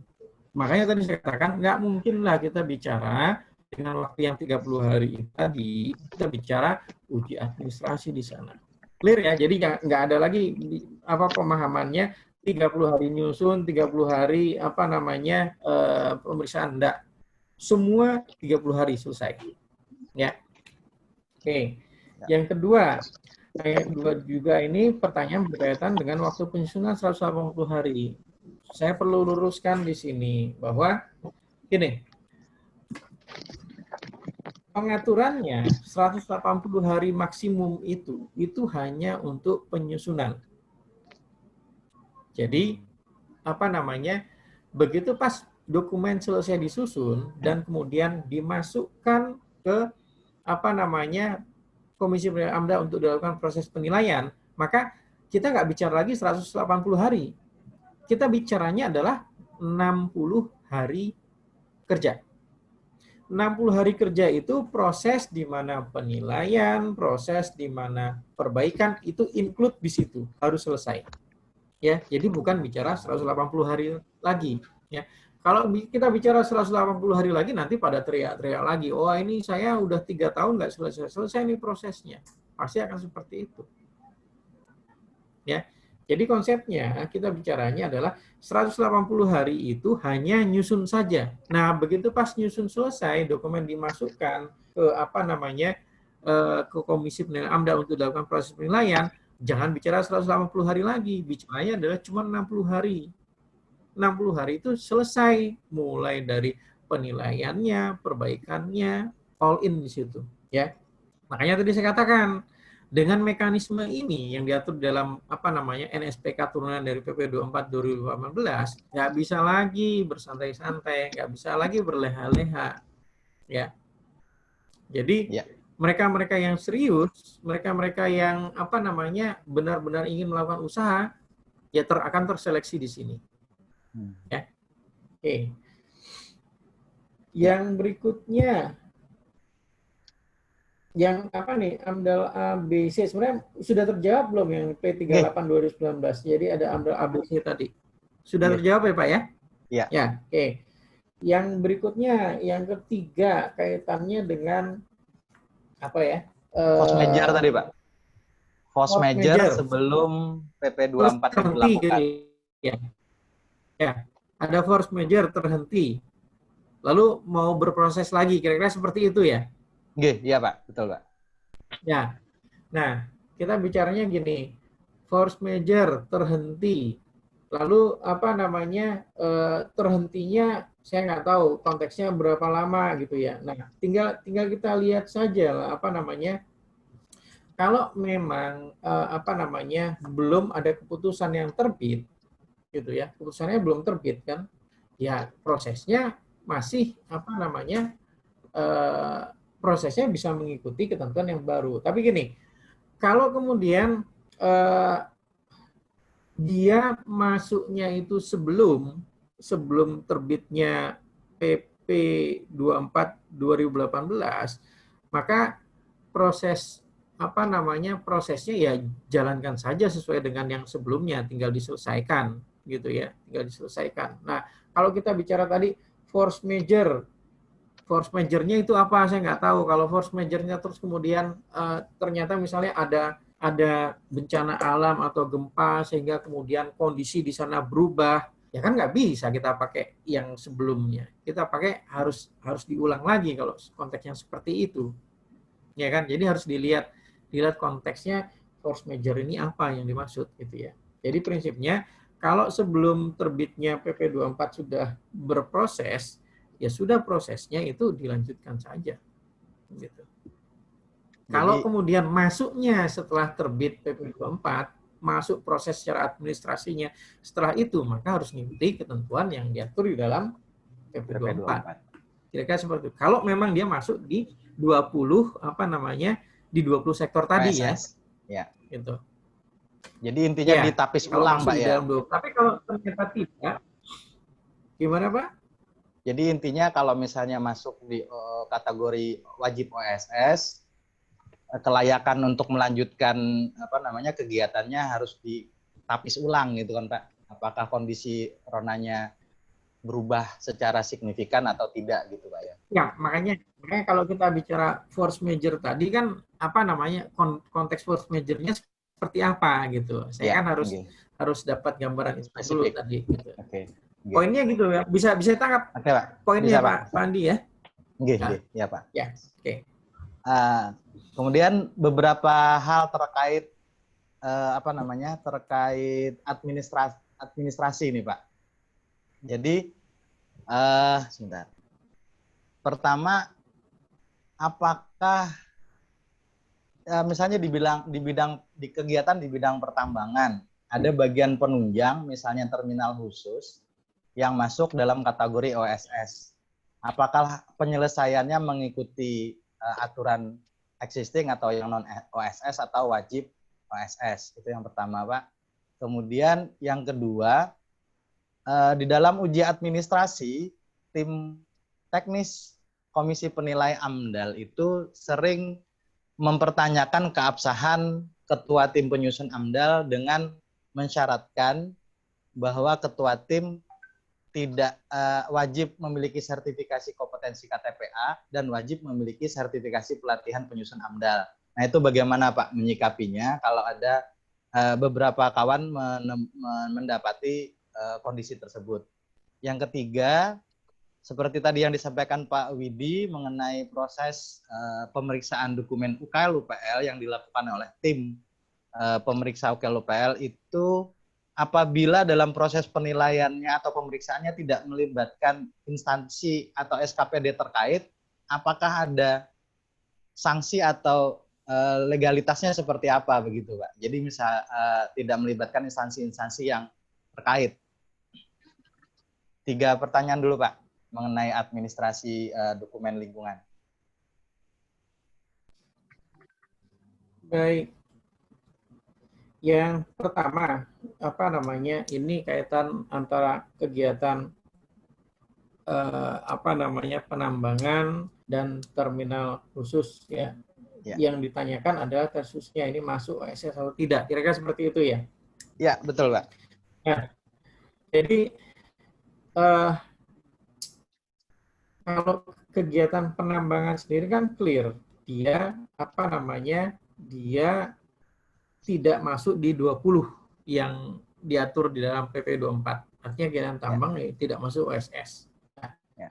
kalau kita bicara terminal khusus berdiri sendiri, ya, dia berdiri sendiri, ya, maka kemudian dia menjadi kegiatan yang masuk OSS karena di bidang perhubungan kan masuk itu kan ya. Masuk. Ya, Pak. Nah, lalu gimana membedakan antara dia masuk OSS atau tidak? Kan tinggal dilihat dia ini berdiri sendiri atau tidak, gitu aja. Berdiri sendiri atau tidaknya tinggal dilihat. Kalau ternyata antara kegiatan utamanya yang tambang dan kegiatan terminal khususnya ini itu terminal khususnya itu ada di katakanlah di satu lokasi di mana di satu tempat di mana untuk mencapai lokasi tersebut ada jalan yang menghubungkan, di mana jalan itu adalah jalan publik, jalan umum, ya, bukan jalan yang memang dikelola khusus oleh perusahaan tambang itu untuk mencapai tersusnya, maka itu bukan kegiatan yang terintegrasi. Tapi kalau kemudian jalan itu dibangun khusus memang untuk mencapai tersus tadi, dari lokasi tambang sampai ke terminal khususnya, artinya itu kan satu kesatuan kegiatan yang seperti itu. Nah, membedakannya di situ, Pak, ya.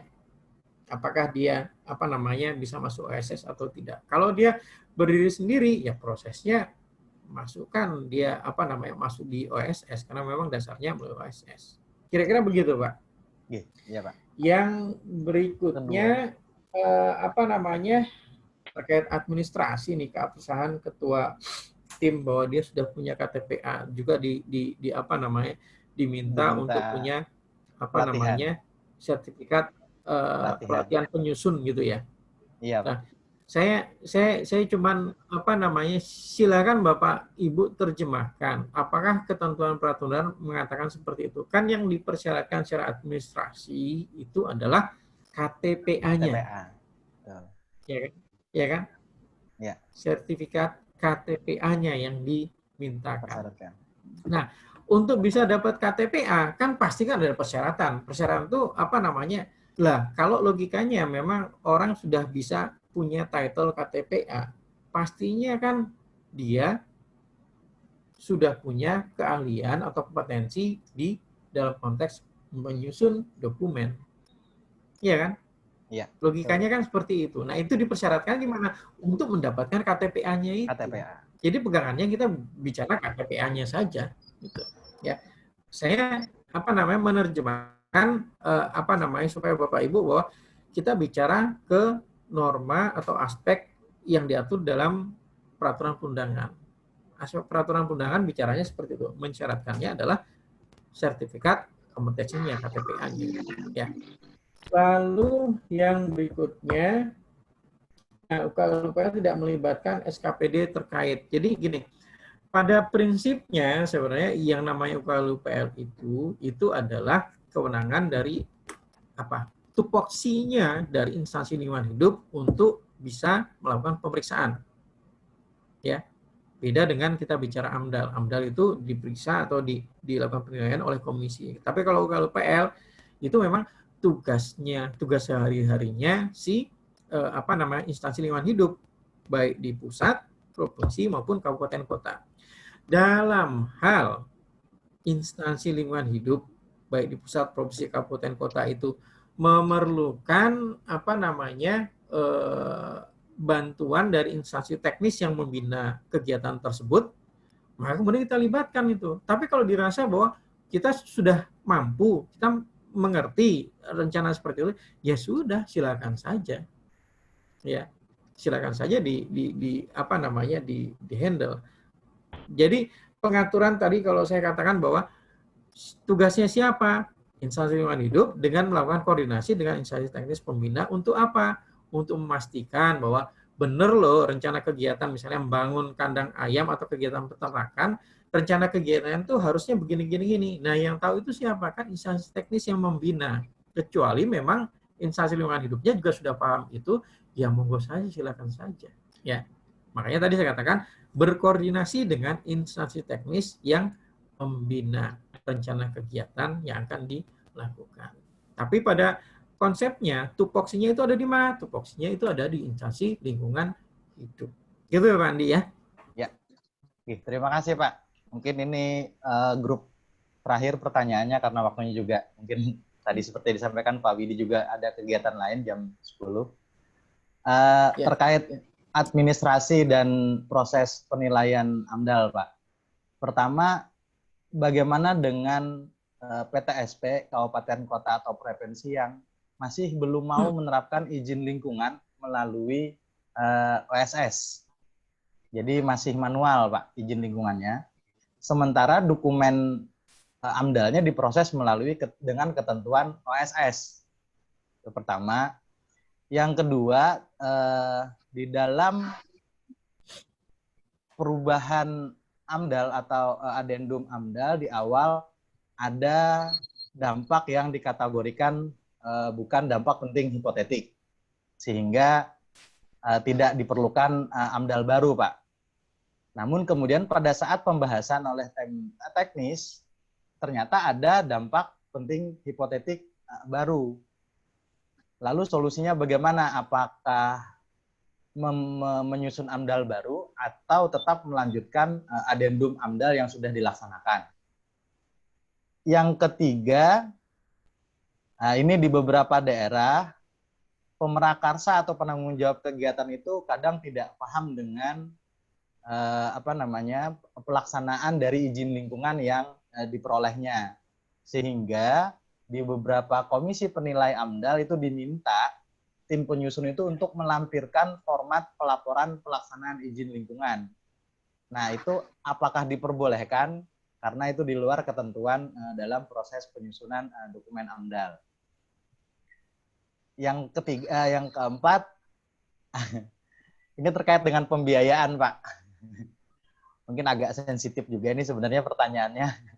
Karena di beberapa daerah, baik provinsi maupun kabupaten, itu ada perbedaan signifikan dalam penetapan biaya untuk proses pemeriksaan maupun pemeriksaan dokumen sampai dengan terbitnya rekomendasi AMDAL, dan juga perbedaan terkait pembiayaan penerbitan izin lingkungan. Nah, itu apakah ada ketentuan yang mengatur mengenai pembiayaan tersebut atau bagaimana, Pak? Mungkin 4 pertanyaan itu, Pak.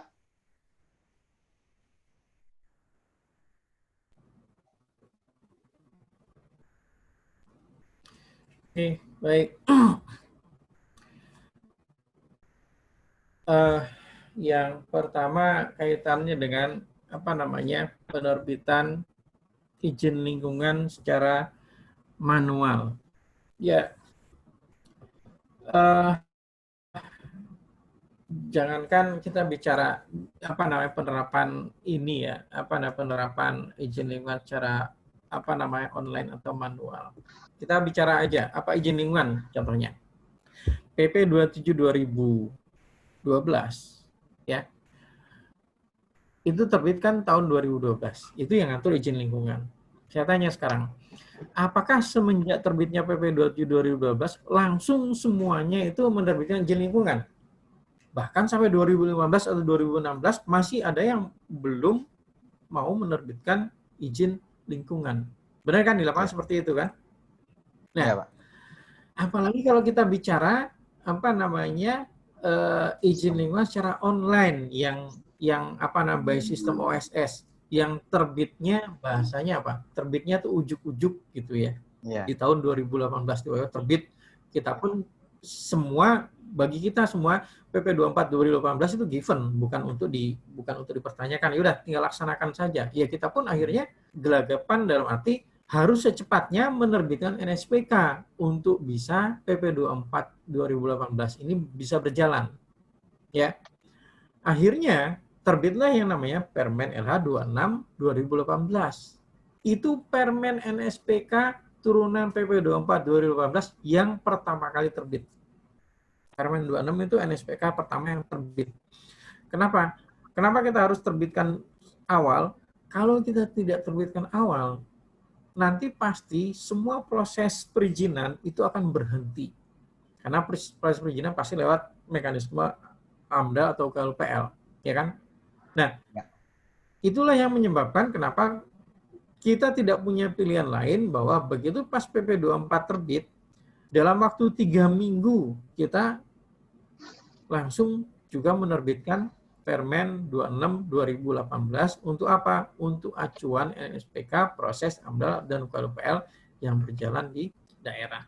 Ya, tidak hanya di daerah, di pusat juga menjadi acuannya itu. Nah, proses ini tadi pada saat saya bicara izin lingkungan. Izin lingkungan aja 3-4 tahun itu baru akhirnya semua bisa mau melaksanakan, menerbitkan izin lingkungannya. Nah, ini ya proses ya Pak, ya saya katakan proses satu daerah dengan daerah lain pasti berbeda gitu. Tapi kalau kita bicara terbitkan manual atau online itu bukan domain saya lah. Konteksnya yang penting adalah izin lingkungannya itu diterbitkan. Memang seharusnya begitu pas sudah ada sistem, by system harusnya diterbitkan. Ya, tapi menjadi lebih parah lagi kalau by system tidak diterbitkan, lalu manual pun tidak diterbitkan. Ya.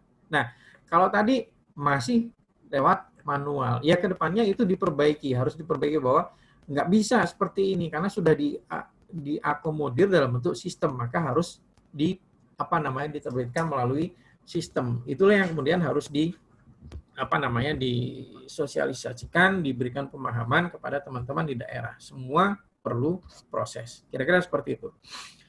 Nah, yang berikutnya ini saya agak sulit untuk menanggapinya pada saat kita bicara perubahan dokumen yang sudah diputuskan adendum, terus kemudian di tengah jalan dalam prosesnya dikatakan ada DPH baru. Ini yang kemudian saya menerjemahkannya bahwa artinya kalau demikian pada saat penetapan adendum itu penetapannya tidak dilakukan secara cermat. Ya. Begitu pas kita bicara bahwa ini ditetapkan adendum. Kenapa? Karena sudah diidentifikasi bahwa tidak akan mungkin ada DPH baru. Ya sudah, fokusnya kita bicaranya adalah hanya pada proses perubahan besaran dampak dari yang sebelumnya DPH A ini besarnya 2, sekarang dengan berubah maka DPH yang dulu kajian DPH A ini besarnya 2, dia jadi berapa? Perubahan itu yang dilihat. Ya.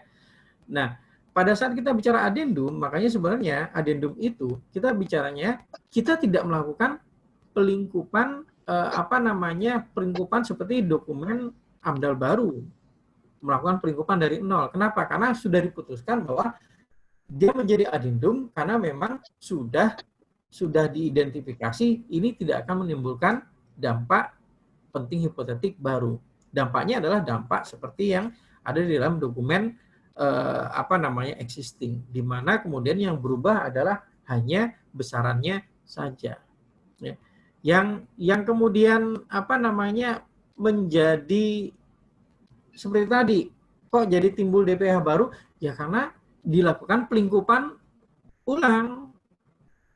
Pelingkupannya tidak mengacu pada pelingkupan yang ada dalam dokumen sebelumnya. Jadi konsep itu harus dipahami. Ya, pada saat kita bicara adendum, ya, adendum itu berarti kita sudah meyakini bahwa ini proses pelingkupan yang dulu dilakukan di dalam dokumen awal itu masih valid, masih relevan untuk bisa digunakan dalam kajian adendum ini. Jadi kemudian tidak dilakukan pelingkupan baru. Ya. Nah, konsep itu yang harus dipahami. Kalau kemudian sudah ditetapkan sebagai adendum, artinya sebenarnya pelingkupan yang sebelumnya itu adalah pelingkupan yang masih relevan dianggap. Nah, terus kemudian dilakukan pelingkupan baru. Lah, apa fungsinya ditetapkan sebagai adendum sebelumnya? Ya. Nah, ini konsepnya. Ya. Jadi kita harus melihat, harus berpegang, harus memahami konsepnya dulu gitu ya. Baik, yang ketiga ini maksudnya apa ya Pak? Format pelaporan pada saat penyusunan maksudnya gimana Pak? Bisa Jadi diulang nggak? jadi ini di beberapa mungkin pengalaman lapangan nih Pak, dasar pertanyaannya. Jadi pemerakarsa atau penanggung jawab kegiatan itu setelah dokumen selesai, izin lingkungannya sudah ada, dia bingung mau diapakan nih, mau diapakan kan? Bagaimana melaporkannya, bagaimana menyusun laporannya, sehingga disepakati pada saat pembahasan di komisi penilai itu penyusun melampirkan format laporan pelaksanaan izin lingkungannya, Pak. Nah, apakah itu diperkenankan di dalam penyusunan dokumen AMDAL, gitu, Pak? Kalau Format pertanyaan laporan Pak Andi diperkenankan, ya diperkenankan atau tidak, saya tidak masuk ranah itu. Jadi ketentuan peraturan perundangan mengatakan bahwa kita bicara AMDAL itu di ranah perencanaan. Ranah implementasi itu nanti. Ya kan? Ranah implementasi itu nanti ranah pelaporan pelaksanaan izin. Ya kan? Gimana mau menyampaikan laporan pelaksanaan izin, wong izinnya juga baru keluar, belum dilakukan, belum dilaksanakan, ya kan? Iya, Pak. Ya itu, jadi kalau pertanyaan tadi perkenankan atau tidak, saya hanya kembalikan saja kepada norma pengaturan. Nggak ada yang mengatur itu, ya, nggak ada yang mengatur bahwa harus kemudian dibuatkan format pelaporan, nggak begitu. Ya, kita bicara proses AMDAL adalah proses perencanaan. Nah, masalah kemudian nanti setelah izin itu terbit, pelaksanaan seperti apa, itulah disampaikan di dalam laporan pelaksanaan izinnya. Izin lingkungan. Gitu ya Pak ya? Oke, iya Pak. Iya. Yang terakhir terkait biaya tadi Pak. Terkait pembiayaan. Jadi terkait pembiayaan, memang tadi Bapak sampaikan kalau ngomong pembiayaan itu satu hal yang sensitif. Makanya kemudian hal-hal yang sensitif itu harus kemudian diatur supaya jelas. Ya, kami mengatur bahwa kami punya acuan per dirjen yang mengatur terkait dengan pembiayaan untuk proses perizinan di kami. Ya, jadi jelas pada saat kita bicara misalnya proses izin pinjam pakai kawasan hutan, pembiayaannya berapa, komponennya apa saja, itu jelas diatur di sana. Sama juga pada saat kita bicara proses penilaian AMDAL sampai dengan terbitnya izin lingkungan. Itu diatur, ada per dirjennya. Ya. Nah, seharusnya daerah pun mengeluarkan hal tersebut untuk apa? Untuk menjadi pegangan. Jadi jelas. Nah, Permen memang tidak mengatur sampai besaran biayanya. Ya, silakan buka di Permen 8 2013. Permen 8 2013 itu mengatur komponen-komponen apa saja yang pembiayaannya itu ditanggung oleh pemohon. Ya, komponen apa saja yang kemudian itu menjadi domainnya pemerintah. Pengaturannya adalah komponen, tidak mengatur besaran. Kenapa? Sangat tidak mungkin kita mengatur besaran. Kenapa? Karena besaran di lokasi Indonesia itu dari Sabang sampai Merauke. Ya. 50.000 di Jakarta, 50.000 di desa di Pulau Jawa, di desa Pulau Jawa itu masih bisa mendapatkan barang yang beli makan di di warung Padang 50.000 itu udah sampai kenyang nggak karuan tuh. Tapi kalau 50.000 kita bicara di Papua, nilainya gimana? Jauh berbeda kan? Nah, makanya kemudian kita nggak bisa mengatur mengatur besarannya. Yang bisa kita atur adalah komponennya. Nah, untuk besaran kalau di kami kita buat supaya jelas juga dalam bentuk per dirjen PKTL. Ya, clear ya Pak ya? Oke. Iya. mungkin terakhir nih Pak, itu walaupun agak ya. halo Pak. Ya, gimana Pak? Mungkin terakhir nih Pak, agak sedikit menyimpang dari materi tapi cukup perlu ditanyakan juga nih, kalau misalnya ini mungkin Komisioner AMDA yang bertanya, apabila seorang KTPA sudah dikasih oleh konsultannya hanya untuk menyusun dokumen yang melibatkan atau yang dilakukan oleh perusahaan konsultan tersebut, lalu kemudian dia menyusun untuk dokumen lingkungan yang lain untuk perusahaan atau konsultan lain, apakah bisa dinyatakan sah atau tidak, Pak? Maksudnya gimana, Pak? Jadi tenaga tetap di perusahaan itu, Pak. Nah, biasanya di perusahaan atau konsultan itu ada kayak semacam ketentuan hanya bisa untuk menyusun dokumen atas nama perusahaan yang mengontrak dia. Artinya KTPA-nya hanya berlaku untuk perusahaan itu saja atau konsultan itu saja. Nah, kemudian si KTPA ini melakukan penyusunan dokumen dengan menggunakan konsultan lain. Nah, apakah itu masih bisa dilaksanakan atau bisa dianggap sah atau tidak, Pak? Begitu, Pak.